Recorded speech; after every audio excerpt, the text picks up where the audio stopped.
కానీ నా ఆవేదన ఏంటంటే ఆనాడు బీఆర్ఎస్ ప్రభుత్వం మంజూరు చేసిన 1070 కోట్ల రూపాయల పనులు మీరు రద్దు చేశారు, అర్ధాంతరంగా పనులు నిలిపివేశారు. తిరిగి వాటిని పునరుద్ధరించాలని నేను డిమాండ్ చేస్తా ఉన్నా.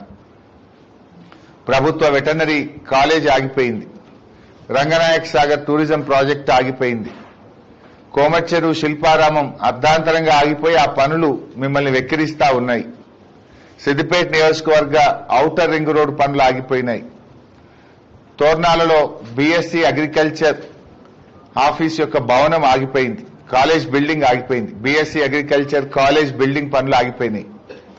మిట్టపల్లిలో ఎస్సీ గురుకుల రెసిడెన్షియల్ కాలేజ్ పనులు ఆగిపోయినాయి.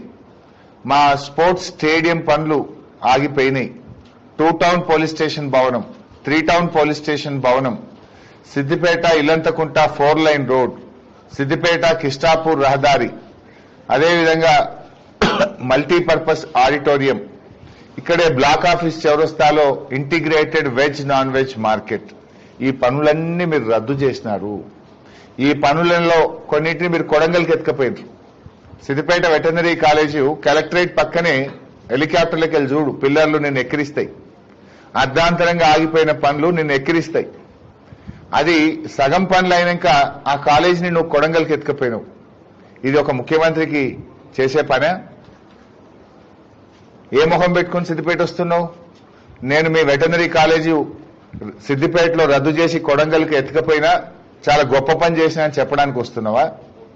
మీ రంగనాయక్ సాగర్ టూరిజం ప్రాజెక్ట్ ఆపేసిన, మీ రింగ్ రోడ్ ఆపేసిన, మీ బీఎస్సీ అగ్రికల్చర్ కాలేజ్ బిల్డింగ్ రద్దు చేసిన, ఎస్సీ మహిళా రెసిడెన్షియల్ గురుకుల పాఠశాల భవన నిర్మాణం ఆపేసిన, మీ స్టేడియం పనులు ఆపేసిన, మీ 3 టౌన్ 2 టౌన్ పనులు ఆపేసిన, మీ చిన్న కోడూరు అల్లిపూర్ ఇల్లంతకుంట 4 లైన్ రోడ్ పనులు ఆపేసిన, ఇవన్నీ నేను చేసిన గొప్ప ఘనకార్యాలని చెప్పడానికి వస్తున్నావా? నేను అడుగుతున్నది ఏంటంటే రద్దు చేసిన 1070 కోట్ల రూపాయల పనులను తిరిగి పునరుద్ధరించండి. ఆ పనులు కొనసాగింపజేయాలని మా నియోజకవర్గ ప్రజల పక్షాన్ని డిమాండ్ చేస్తున్నాం.